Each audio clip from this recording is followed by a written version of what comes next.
Bienvenidos al milagro de hoy. Hoy compartiremos las visiones narradas por Ana Catalina Emmerich sobre la Anunciación a la Virgen Santísima.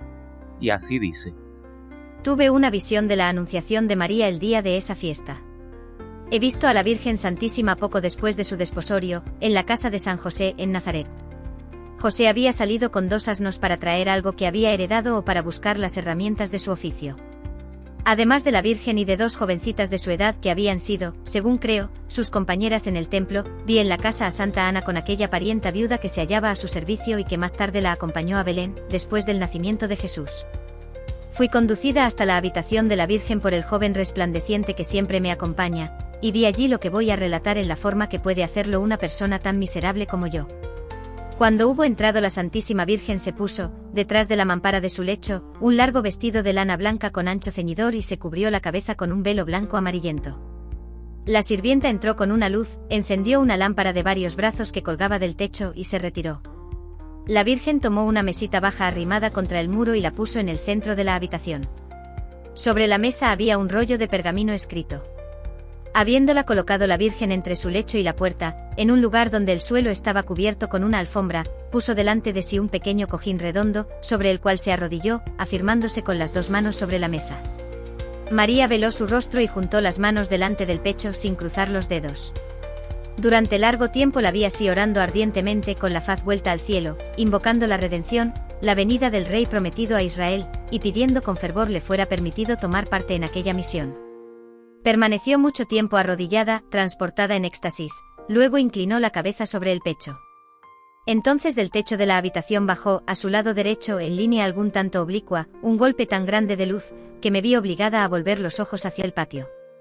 Vi en medio de aquella masa de luz, a un joven resplandeciente, de cabellos rubios flotantes, que había descendido ante María, a través de los aires. Era el arcángel Gabriel. Cuando habló vi que salían las palabras de su boca como si fuesen letras de fuego, las leí y las comprendí. María inclinó un tanto su cabeza velada a la derecha. Sin embargo, en su modestia, no miró al ángel. El arcángel siguió hablando.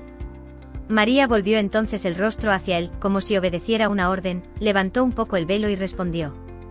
El ángel dijo todavía algunas palabras. María alzó el velo totalmente, miró al ángel y pronunció las sagradas palabras: He aquí la sierva del Señor, hágase en mí según tu palabra. María se hallaba en un profundo arrobamiento. La habitación resplandecía y ya no veía yo la lámpara del techo ni el techo mismo. El cielo aparecía abierto y mis miradas siguieron por encima del ángel una ruta luminosa. En el punto extremo de aquel río de luz se alzaba una figura de la Santísima Trinidad, era como un fulgor triangular, cuyos rayos se penetraban recíprocamente. Reconocí allí aquello que solo se puede adorar sin comprenderlo jamás, el Padre, el Hijo y el Espíritu Santo, y sin embargo, un solo Dios.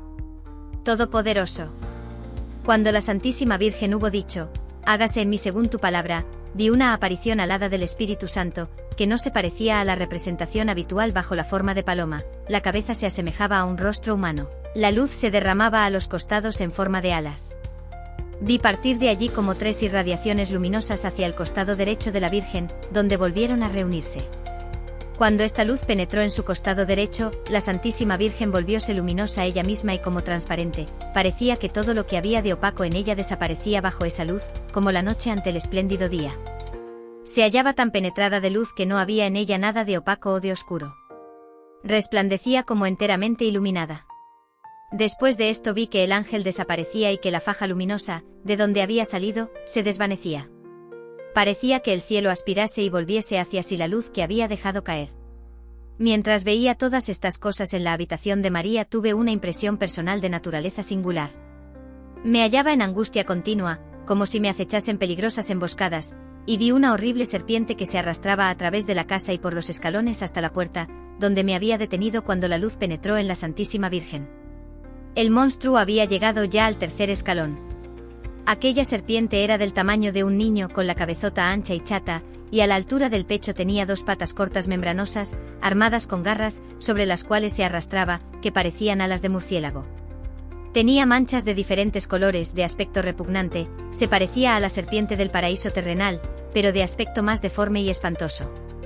Cuando el ángel desapareció de la presencia de la Virgen, esta pisa la cabeza del monstruo que estaba delante de la puerta, el cual lanzó un grito tan espantoso que me hizo estremecer. Después he visto aparecer 3 espíritus, que golpearon al odioso reptil echándolo fuera de la casa. Desaparecido el ángel, he visto a María arrobada en éxtasis profundo, en absoluto recogimiento. Pude ver que ya conocía y adoraba la encarnación del Redentor en sí misma, donde se hallaba como un pequeño cuerpo humano luminoso, completamente formado y provisto de todos sus miembros. Aquí en Nazaret no es lo mismo que en Jerusalén, donde las mujeres deben quedarse en el atrio, sin poder entrar en el templo, porque solamente los sacerdotes tienen acceso al santuario. En Nazaret la misma Virgen es el templo, el Santo de los Santos está en ella, como también el sumo sacerdote, y se halla ella sola con él. Qué conmovedor es todo esto, y qué natural y sencillo al mismo tiempo. Quedaban cumplidas las palabras del Salmo 45, el Altísimo ha santificado su tabernáculo, Dios está en medio de él, y no será conmovido. Era más o menos la medianoche cuando contemplé todo este espectáculo. Al cabo de algún tiempo Ana entró en la habitación de María con las demás mujeres. Un movimiento admirable en la naturaleza las había despertado, una luz maravillosa había aparecido por encima de la casa. Cuando vieron a María de rodillas, bajo la lámpara, arrebatada en el éxtasis de su plegaria, se alejaron respetuosamente. Después de algún tiempo vi a la Virgen levantarse y acercarse al altarcito de la pared, encendió la lámpara y oró de pie. Delante de ella, sobre un alto atril, había rollos escritos. Solo al amanecer la vi descansando. El guía me llevó fuera de la habitación, pero cuando estuve en el pequeño vestíbulo de la casa me vi presa de gran temor. Aquella horrible serpiente que estaba allí en acecho, se precipitó sobre mí y quiso ocultarse entre los pliegues de mi vestido. Me encontré en medio de una angustia horrible, pero mi guía me alejó de allí y pude ver que reaparecían los 3 espíritus, que golpearon nuevamente al monstruo.